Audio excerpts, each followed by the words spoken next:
It was just another ordinary workday for Beverly Carter. A mother, a devoted wife, and a rising star in the world of real estate, Beverly had one last house to show that evening. It was a quiet property on the outskirts of Scott, Arkansas, and the client promised they were ready to pay in cash, a prospect that would make the deal fast and easy. Before heading in, Beverly called her husband, Carl, to let him know she'd be home soon. She promised to pick up dinner on the way. But that night, Beverly never came back. Her car sat in the driveway, still running, her purse untouched inside. The house was wide open, yet Beverly Carter had vanished without a trace. What happened that evening would shock her family, friends, and the entire community of Scott, leaving behind a mystery that would unravel into one of the most chilling true crime cases of the decade. Early life and marriage.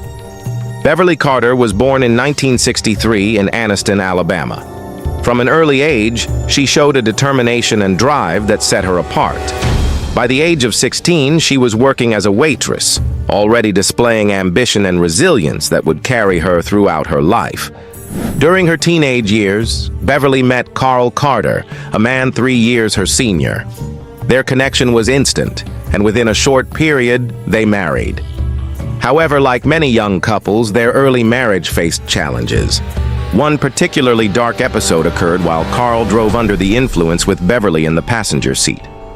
When she asked him to stop, he reacted violently.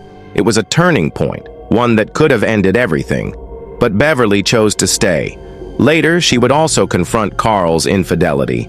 The emotional strain was immense, yet she persevered, believing in second chances.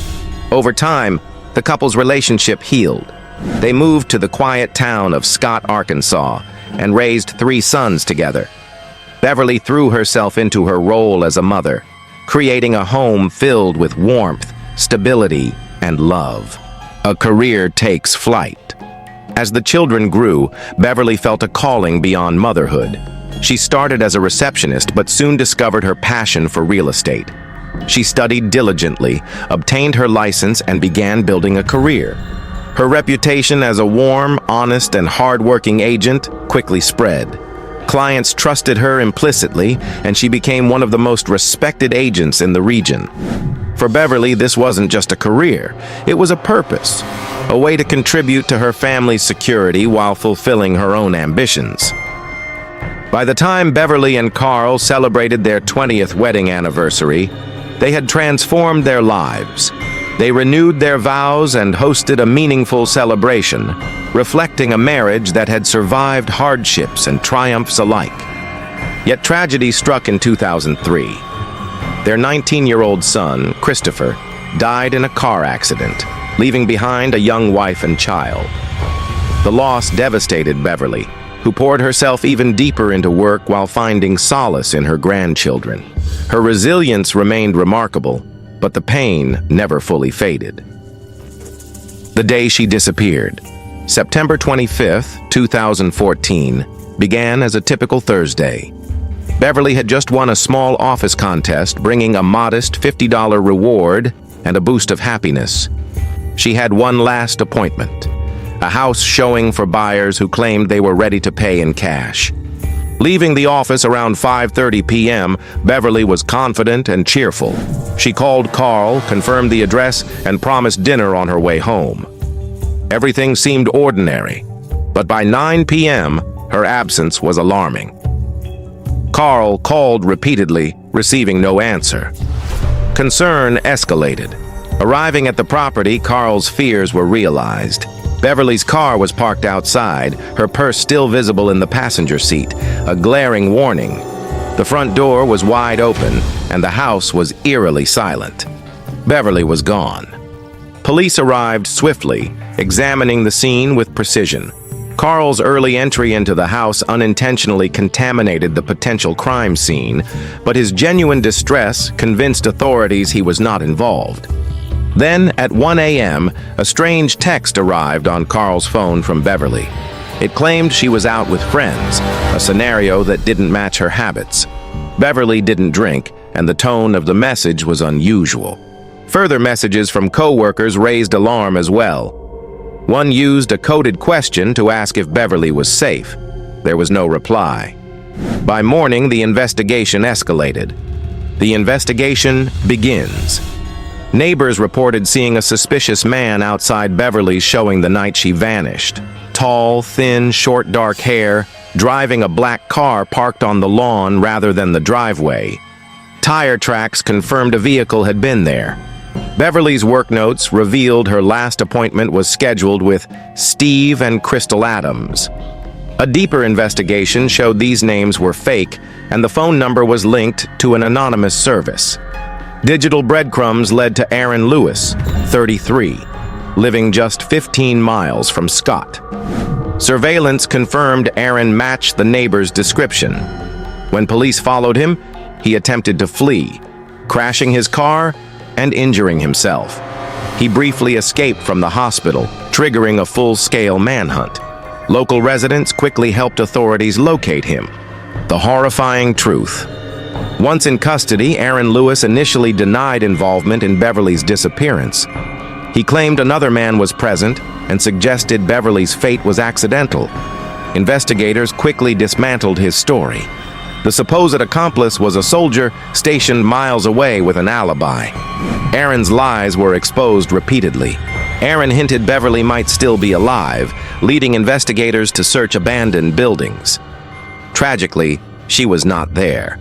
Phone records traced him to a concrete plant near Scott. On September 30th, 2014, Beverly's body was discovered in a shallow grave. Her elbows protruded from the dirt. Duct tape covered her face. The cause of death: suffocation. Aaron's subsequent stories became increasingly implausible. He claimed Beverly had been in a consensual affair, then blamed his wife, Crystal. But phone records and witness accounts exposed the truth. Aaron and Crystal's plot. Aaron and Crystal Lewis had concocted a calculated kidnapping plan. Financial strain and marital tension drove them to target a wealthy female real estate agent. Beverly Carter fit the profile perfectly. Aaron impersonated a buyer using Crystal to convince Beverly to show the home. He intended to demand a ransom of $100,000. When the plan faltered due to Beverly seeing his face, Crystal insisted he finish the crime. Aaron duct-taped Beverly's head until she suffocated, then buried her at the concrete plant. Crystal's confession ultimately revealed the full horror. She pled guilty and received a 30-year prison sentence. Aaron's trial in 2016 was a spectacle of lies. He denied murdering Beverly, even claiming the duct tape was for insects, and insisted Crystal acted alone. The jury saw through his deception. He was convicted of murder and sentenced to 2 consecutive life terms without parole. Aftermath and legacy. The case left lasting scars. Beverly's family, friends, and community were shattered. Her death served as a grim reminder of the dangers faced by professionals working alone, particularly women in real estate.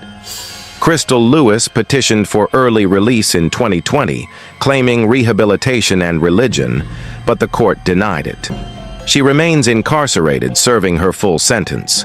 Aaron Lewis remains imprisoned, a symbol of calculated, remorseless violence.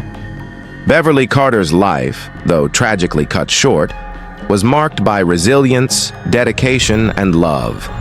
She worked hard, cared deeply for her family, and had the potential to continue shaping lives in her community. Her story is not just a tale of crime, it is a warning, a call for vigilance, and a tribute to the enduring spirit of a remarkable woman. Beverly Carter's story is a chilling intersection of ambition, trust, and betrayal. From a loving wife and mother to a successful real estate agent, she lived a life defined by resilience. And yet, in one moment, it all ended at the hands of people who saw her not as a human being, but as an opportunity for profit. Her family continues to honor her memory, holding on to the values she embodied: courage, perseverance, and love. While the perpetrators faced justice, the void left by Beverly's absence remains. Thanks for tuning in to Unreal True Crime. If you're fascinated by true crime stories from around the world, subscribe to our channel, hit the bell icon for notifications, and explore our other cases. Remember Beverly Carter, not just as a victim, but as a mother, a wife, and a professional whose life, courage, and love continue to inspire.